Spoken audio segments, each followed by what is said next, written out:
En esta unidad vamos a hacer un breve recorrido en la historia de la Iglesia en épocas medievales. El hecho más notable en estos 10 siglos de Edad Media es el desarrollo del poder papal. Hemos visto cómo el Papa de Roma ya afirmaba ser el obispo universal y la cabeza de la Iglesia, pero ahora afirma ser gobernador sobre las naciones y sobre los reyes y emperadores. Analizaremos 3 de sus papados más representativos. Asimismo, veremos el nacimiento y el avance del Islam.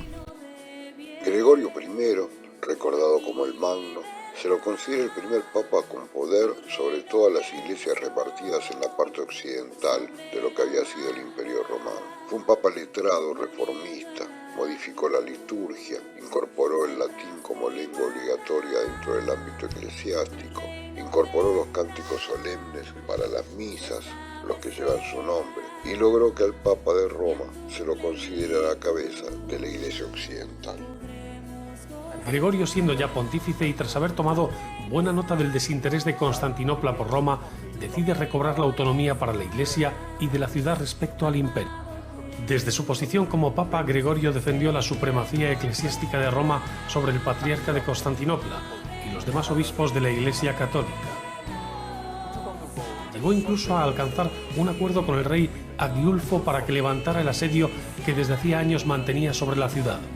Escribió gran cantidad de libros que siguieron siendo muy influyentes durante toda la Edad Media y ejerció una incesante actividad pastoral. Le gustaba que le llamaran Servus Servorum Dei, es decir, siervo de los siervos de Dios, definición que a partir de ese momento ostentaron los siguientes pontífices romanos. Es considerado como uno de los 4 grandes padres de la Iglesia occidental, junto con Jerónimo de Estridón, Agustín de Hipona y Ambrosio de Milán. Tras una personalidad tan deslumbrante como la de Gregorio I, los papas pasaron a ser referente en la vida de los cristianos. Gregorio también se entiende que desarrolló la doctrina del purgatorio, allá por 593. En la antigüedad se creía que los muertos permanecían en un lugar de tránsito a la espera del juicio final y definitivo. Solo los mártires quedaban exentos de ese lugar de sombras al acceder directamente a la visión beatífica.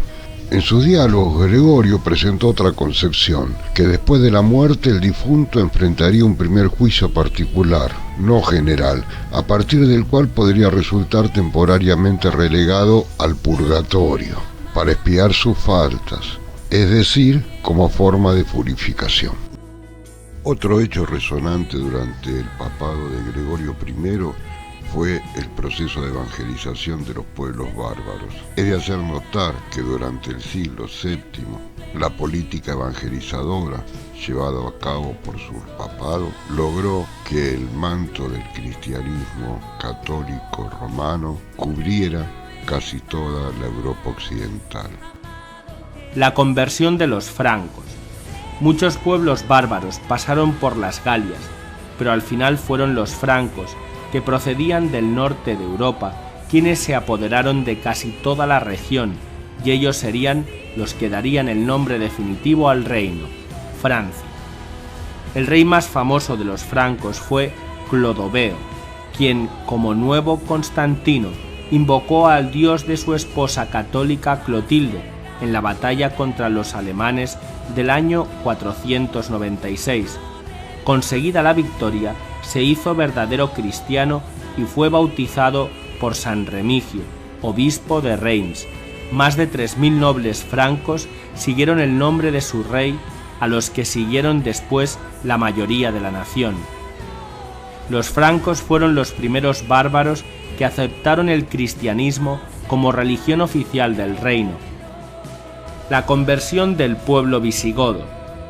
La sangre martirial de Hermenegildo no fue estéril. Su padre, el rey Leovigildo, en los últimos años de su vida, cambió de conducta con los católicos. Antes de morir, aconsejó a su hijo Recaredo que se convirtiera y que realizara la unión de España en la fe católica. Nada más ser elegido rey en el año 586, Recaredo mandó celebrar una asamblea de obispos arrianos. Recaredo, aconsejado por San Leandro, exhortó a los obispos arrianos a convertirse al catolicismo. Casi todos se hicieron católicos, se devolvieron a los católicos los bienes que les habían quitado y los desterrados pudieron volver a España. El acontecimiento decisivo para la unidad de España fue el Tercer Concilio de Toledo del año 589. Uno de los hitos más importantes sobre el papado de Gregorio fue la evangelización de Inglaterra.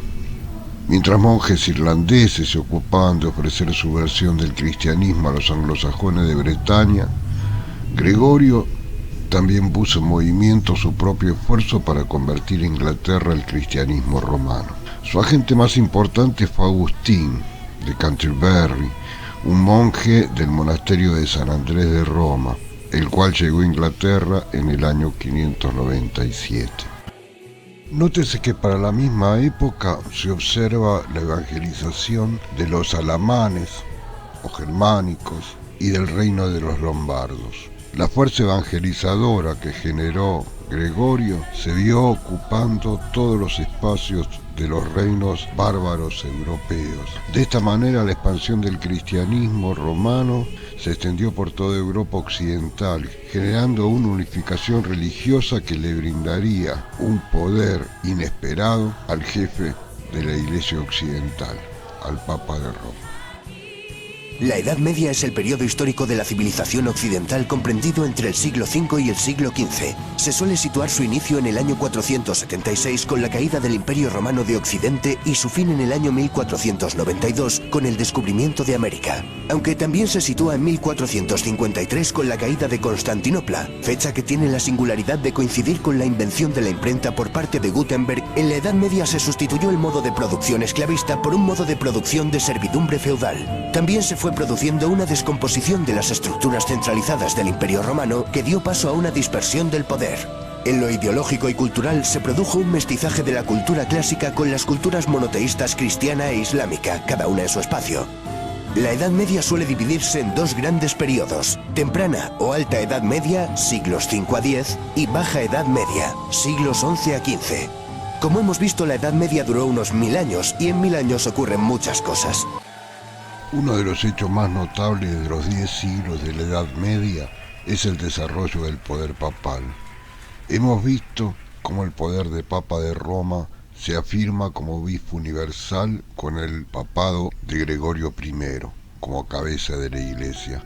Ahora vamos a analizar dos papados de la Alta Edad Media, el de Gregorio VII y el de Inocencio III. Probablemente el papa más influyente del siglo XI fue el alemán Hildebrando, Gregorio VII, que llevó a cabo un muy importante trabajo de reforma dentro de la Iglesia. Probablemente uno de los aspectos en los que más destacó fue su voluntad de separar Iglesia de Estado. De este modo, él propugnaba que los cristianos pudieran manejar sus propios asuntos. Esto se reflejó, por ejemplo, en que hasta entonces los nobles locales y el emperador eran quienes nombraban a los obispos. Él, sin embargo, designó a sus propios obispos, insistió expresamente en que debía ser el Papa quien les nombrara. Hizo también hincapié en el cumplimiento de la disciplina del celibato. Tal fue su voluntad reformista de las viejas estructuras que llegó a excomulgar por 2 veces durante su vida al emperador Enrique IV, lo que ciertamente era arriesgado e incluso peligroso en la época. En el año 1075, Gregorio escribe el Dictatus Papae, 27 reglas donde expresa su idea de cuál ha de ser el papel del sumo pontífice en su relación con los poderes temporales, especialmente con la realeza. Estos 27 puntos se pueden resumir en 3. Primero, el Papa es señor absoluto de la Iglesia, estando por encima de los fieles, los clérigos y los obispos, pero también de las iglesias locales, regionales y nacionales, y por encima también de los concilios. Segundo, el Papa es el Señor Supremo del mundo. Todos le deben sometimiento, incluidos los príncipes, los reyes y el propio emperador. Tercero, la Iglesia romana ni erró ni errará jamás. De facto, Esto es una declaración de guerra hacia el emperador, que no tardaría en replicar con una querella contra las investiduras. Sin embargo, cuando el Papa le excomulgó por ello, el emperador fingirá arrepentirse, postrándose de rodillas a los pies del Papa Gregorio en el castillo de Canosa, pero poco después se alzaría de nuevo contra el Papa, se apoderaría de Roma y mientras Gregorio estaba recluido en el castillo de Sant'Angelo, entronaría al antipapa Clemente III. Gregorio se refugia entonces en Salerno, donde muere el 25 de mayo de 1085, pronunciando las famosas palabras: «He amado la justicia y odiado la iniquidad, por eso muero en el destierro». Inocencio III fue elegido por unanimidad del colegio cardenalicio el mismo día que murió su antecesor Celestino III.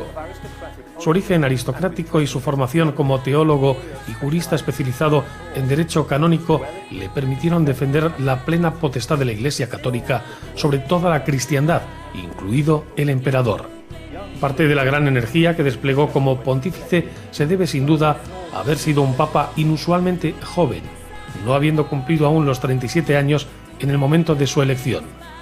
Para poder demostrar su ideario en signos prácticos, Inocencio III siempre prefería ser llamado con el título de Vicario de Cristo.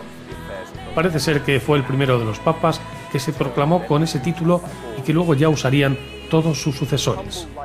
También es conocido por haber convocado el Cuarto Concilio de Letrán en 1215, por medio del cual se dictó un reglamento que dio forma a la Inquisición Pontificia, que tanta importancia tendría en los siglos venideros como vigilante de la doctrina.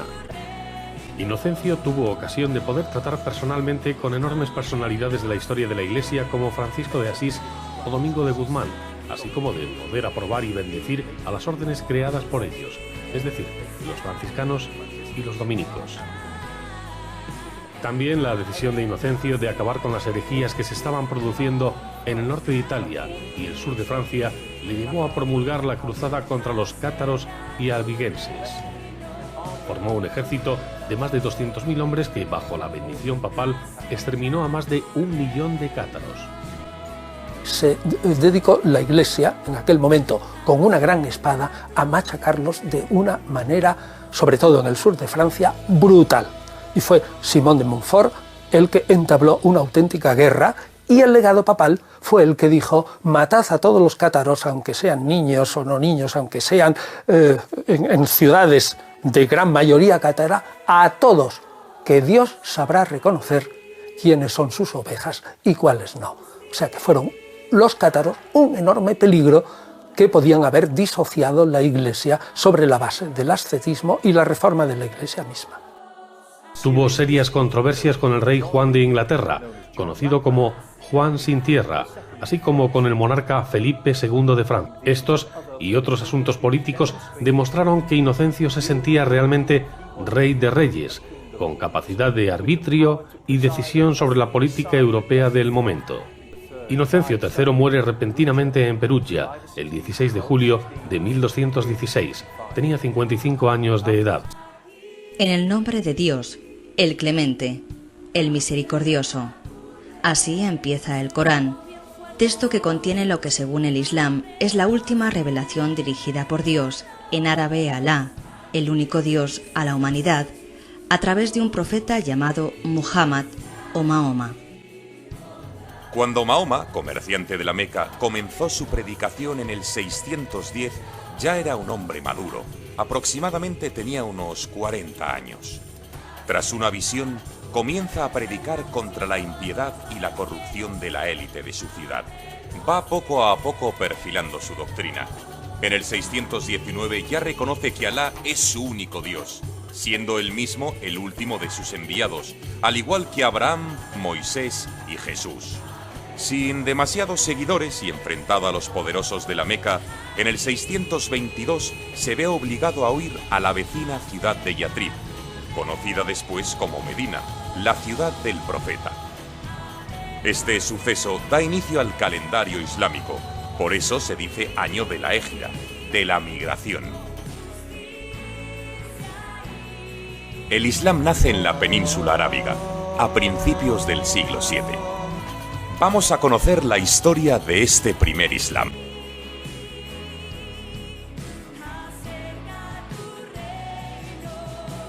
Cuando Mahoma muere en el 632, ha conseguido unificar a casi toda Arabia.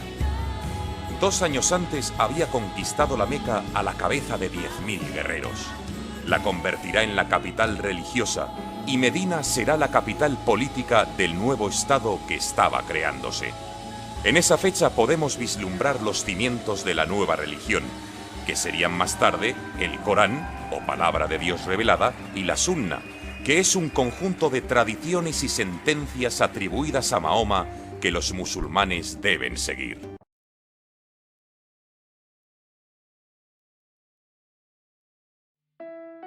Han pasado 30 años desde la muerte de Mahoma y el Islam ya se ha hecho dueño de toda la península arábiga.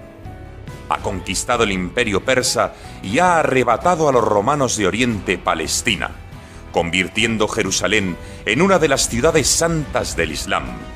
Finalmente, conquista Siria, Egipto y la Tripolitania.